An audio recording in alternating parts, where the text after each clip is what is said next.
पार पाडलेले आहे। त्याबद्दल मुंबई मंडळाचे खजिनदार आमचे गुरु माझे गुरु बाळकृष्ण शिवराम पवार यांच्या वतीने त्यांचं आम्ही हार्दिक स्वागत करतो। आमचे सगळे अनंत तुकाराम पवार यांच्या वतीने आपल्या सर्वांचं हार्दिक स्वागत। आमचे रिमोट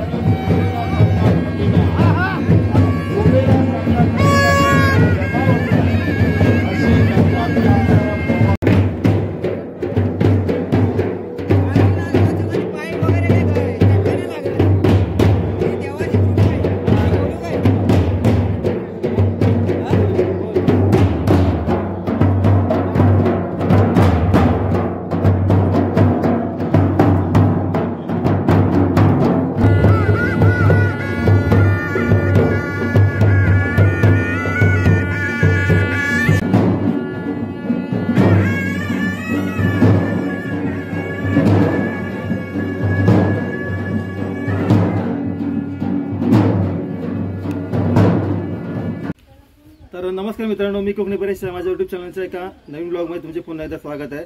या आधीच्या व्हिडिओमध्ये मी बघितलं असेल की मी गावाला आले, आमच्या गावामध्ये शिमगा जोरात साजरा केला होता। तर आज आहे धुलीवंदन। आता आमच्या साणेवरती खूप जल्लोषाने साजरा केला होता। तर हे आहेत माझे मित्र, आम्ही याला पप्या बोलतो। हा आले मुंबईवरून आज, तर त्याचा अनुभव सांगणार आहे, त्याला कसं वाटते? माझा अनुभव म्हणजे मी आज 5 वर्षांनी आलोय। पहिला स्टार्टिंगला म्हणजे पहिला नेहमी पालखीलाच येतो 1-2 दिवसासाठी।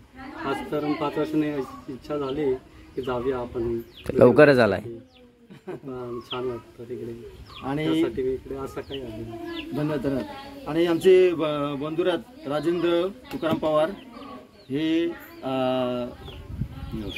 ज्या गावातले आमचे म्हणजे आमच्यापेक्षा जास्त करून गावात ते मुरलेले आहेत, त्यामुळे ते याचा आपण माझ्या भावाचा एक्सपिरियन्स ऐकून घेऊया की कसं असतं आमच्या गावाला शिमगा साजरा केला। म्हणजे आपल्याला काय काय व्हिडिओमध्ये बघायला मिळणार ते आता राजाभाऊ आपल्याला सांगणार। नमस्कार मंडळी, मी ज्या दिवशी ज्या तारखेप्रमाणे धुलीवंदन असतं, मुंबईला लोक धुलीवंदन म्हणजे रंगपंचमी खेळतात, पण आमच्या गावी रंगपंचमी खेळत नाहीत, रंगपंचमी कलर उडवत नाही।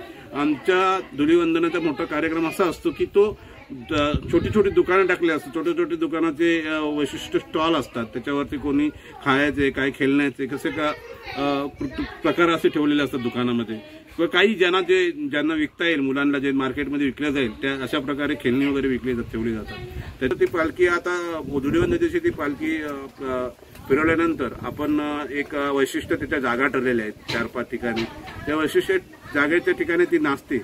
आपल्या गावातील जी चाकरमाने असतात, गावातली स्थानिक लोक असतात, ढोल वाजवणारे असतात, ते पिपारे वाजवणारे असतात, असे प्रत्येक म्हणजे ते कार्यक्रम आहे तो असा आमचा सकाळी 9 वाजल्यापासून दुपारी 2 वाजेपर्यंत हा कार्यक्रम चालतो। प्रत्येक ठिकाणी पालखी नाचवली जाते, पूर्ण मुलं सर्व एन्जॉय करतात, मुलं त्याचा आनंद घेत असतात। आणि पालखी नाचवल्यानंतर परत ती पालखी आमची सर्व झाल्यानंतर परत एक असं जे ठरलेले कार्यक्रम रीतिरिवाज ठरलेले आहेत त्याप्रमाणे ती पालखी आमचा जो माड उभा केलेला असतो त्या माडाच्या खाली रांगोळी वगैरे काढून त्याला बसायला व्यवस्थित कार्पेट वगैरे टाकतो। त्या पद्धतीने टाकल्यानंतर ती पालखी तिथे ठेवली जाते। त्याच्यावरती आमचे 2 स्थानिक किंवा नागरिक तिथे एक सावळी म्हणून, पालखीला सावळी असावी म्हणून त्याच्यासाठी वरती एक कपडा किंवा चादर जे पण काय अवेलेबल होईल ते त्याच्यावरती पकडलं जातं। ते झाल्यानंतर मग ते गुरव आमचे लिंगायत त्याची पूजा करतात। ती पूजा वगैरे झाल्यानंतर आम्ही एक गावाला प्रत्येक दरवर्षी म्हणजे एक परंपराच लागून गेलेली आहे की प्रसाद म्हणून हा आमच्याकडे गुल दिला जातो। तो गुलाचा प्रसाद हा प्रत्येकाच्या मूल असू दे किंवा छोटा लेडीज असू दे किंवा पुरुष असू दे, हा प्रत्येकाला प्रसाद प्रत्येक वाडीवाडीत फिरवला जातो। कुणीही प्रसाद त्या प्रसादाशिवाय तो गुलाचा प्रसाद घेतल्याशिवाय जाणार नाही, आणि दिला नसेल तरी पण ते प्रसाद म्हणून सर्व मागून घेतात, राग रस्तो काही नसतो, ते प्रसाद मागून घेतात। छोटा का नाही प्रसाद मागून जे भेटेल त्याचा प्रसादाचा आनंदाचा घेतात। त्याच्यानंतर ती जेव्हा वेळेला सानेवरती तो माडाखालचा जो कार्यक्रम पूजाचा वगैरे झाल्यानंतर मग ती परत पालखी उचलतात मानमानकरी, आणि परत ती पालखी आमच्या माडाच्या भोवती आणि आपल्या होमाच्या भोवती फिरवून ती पालखी परत आमच्या सानेवर बसवली जाते, ते स्थानापन्न केलं जातं। आणि हा धुलीवंदनचा कार्यक्रम असतो। ह्याच्या पुढे आमचे माझा भाऊ परेश पवार पुढे काय तुम्हाला त्याचे ब्लॉग बनवतील, त्या ब्लॉगमध्ये तुम्हाला दिसेल। तर मित्रांनो खूप खूप चांगली माहिती दिली आमच्या भावाने, कारण मी बोललो मी सांगण्यापेक्षा, कारण तर आपल्याला मला थोडी फारच माहिती आहे, पण मला असं वाटलं की माझ्या भावाला जास्त वेळ त्याने गावाला स्पेंड केलेला आहे, त्यामुळे त्याला चांगली माहिती आहे. तर ही आपली चांगली माहिती दिल्याबद्दल मी माझ्या भावाचे धन्यवाद मानतो. आणि हा बघा ब्लॉग तुम्हाला कसा वाटतो. ब्लॉग आवडल्यास नक्की लाईक, शेअर, कमेंट, सबस्क्राईब करा. धन्यवाद.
आमच्या गावामध्ये आता त्यानिमित्ताने आमच्या सहाणवरती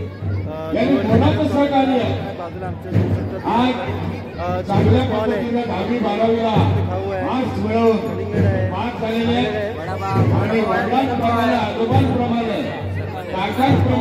हे तुम्हाला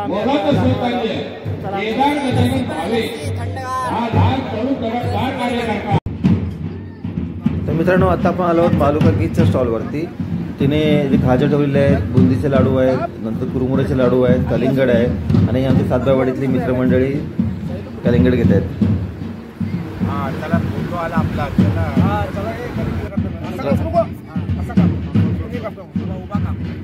इकडे शशिकांत दादाने पेटीस, वडापाव आणि वडा मिसळचा स्टॉल टाकलाय. अवघड दादा, अवघड. उस्साल गरमागरम उस्साल.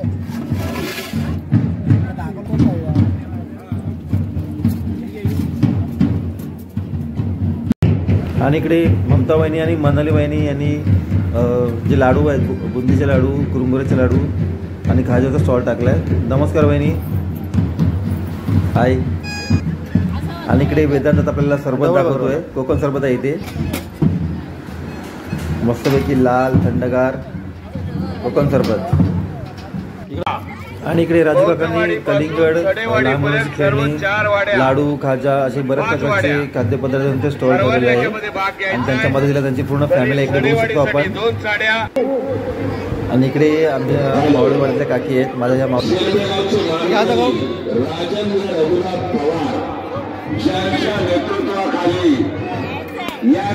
घेणार आहे आई आलो गावाला आताचे धरून सर्वांचं सहकार्य घेऊन आज वारकरी राजेंद्र रघुनाथ पवार यांनी आपल्या वडिलांच्या पावलावरती पाऊल ठेवून कार्यसिद्धीस नेण्याचं काम स्वराने गावाच्या सहकार्यानं पार पाडलेलं आहे. त्याबद्दल मुंबई मंडळाचे खजिनदार आमचे गुरु, माझे गुरु बाळकृष्ण शिवराम पवार यांच्या वतीने त्यांचं आम्ही हार्दिक स्वागत करतो.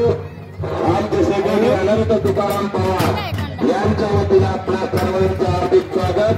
आमचे रिमोट काय बोलता रामाणे बंधू, वीर बंधू, मनोहरवीर, रवींद्रवीर, गावणकर बंधू, असं कर शरद राजाराम कदम, मालवण.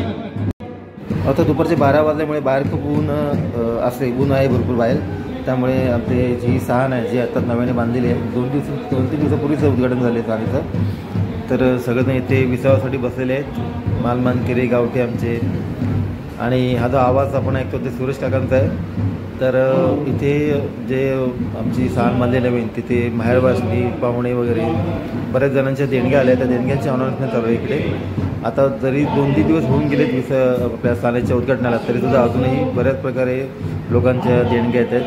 तर त्यांचे आपल्या चॅनलकडून, दी कोकणी परेश या चॅनलकडून खूप खूप आभार मानतो मी. त्याचप्रकारे पुढे जे 2-3 दिवस आहेत शिमग्याचे, त्याच्यामध्ये काय काय प्रोग्राम्स असणार आहेत त्याचं पण सुद्धा अनाउन्समेंट चालू आहे इथे.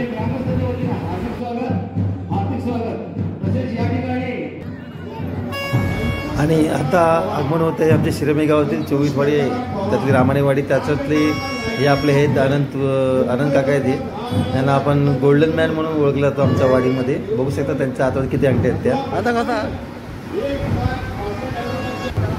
तर आता आमच्या वाडीत गोल्डन मॅन आपल्याला ट्रीट देत आहे. या इकडे बाकी ऑर्डर द्या.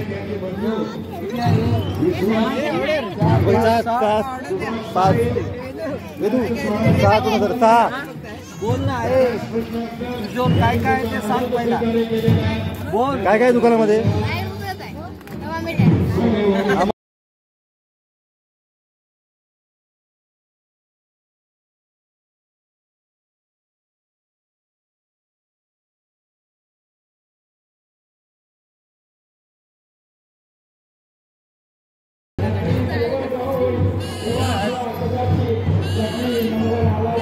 घ्या का कडक लाडू. कोणती लाडू.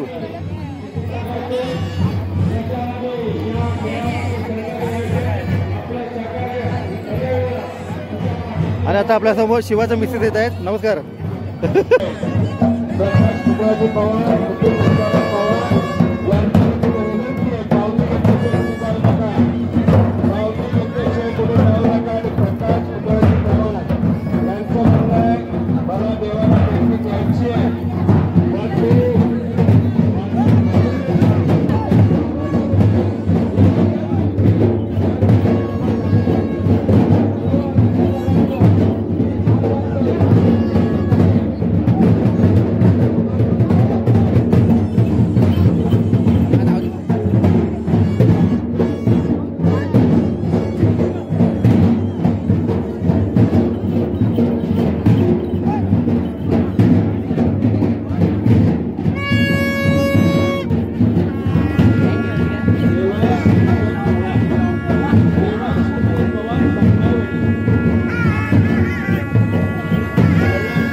काय ग काय घेतलं?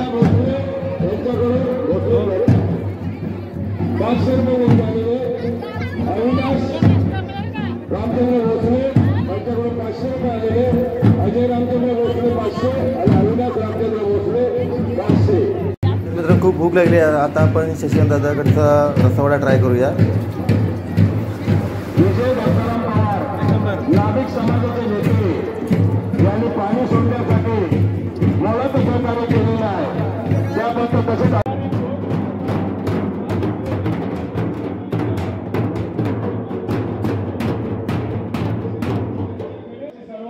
तर मित्रांनो आता दुपारचे 1:30 वाजलेत आणि आमची जी पालखी आहे ती पालखी आमच्या माडाच्या तिथे खाली आले. सगळेजण दर्शन घेत आहेत देवी पालखीचं.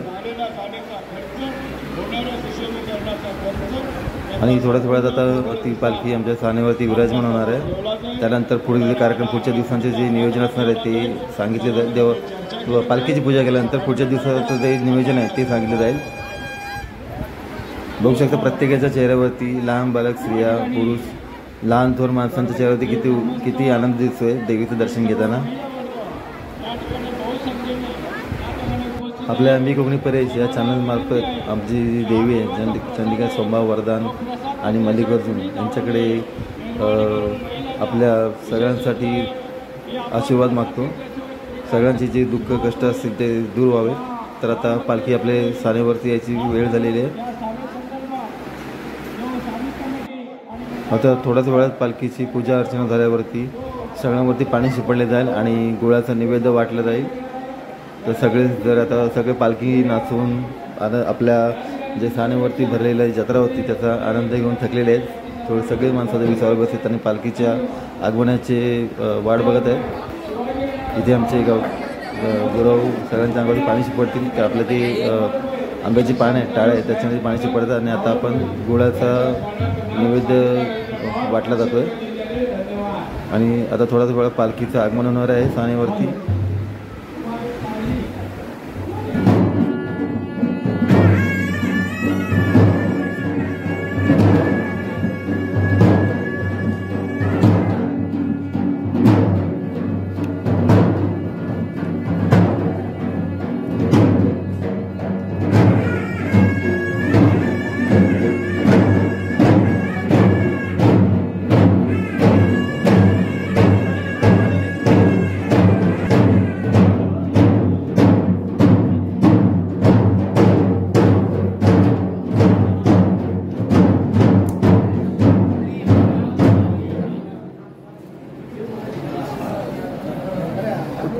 देखिए